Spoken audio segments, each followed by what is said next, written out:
When real estate is utilized correctly, the asset pays the debt builds the equity, and then the equity helps fund the next asset.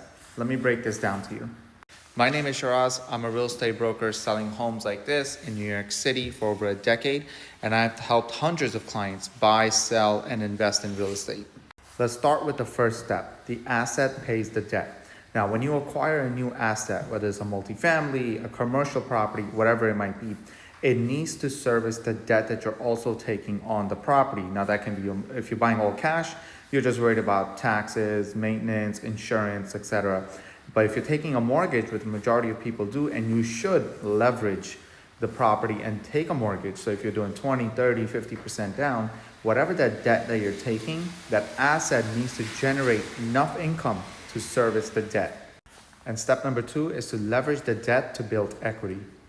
And now, because you're leveraging this debt and you didn't go in with 100% cash payment, you're able to take the rest of your funds and then reinvest it into the property.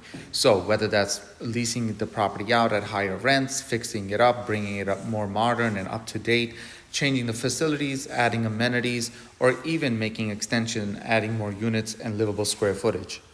Once this is done, you're able to then go back to the bank and say, hey, I built equity inside of my property now because I've made these improvements. So when you do this, you can then go ahead and do a cash out refinance, or you can sell the property, whichever one you want to do. And that equity that you've built will then fund your next asset, and the cycle repeats. Real estate is not an overnight get rich type of scheme, but done correctly, you can definitely start to see great potential within a few short years.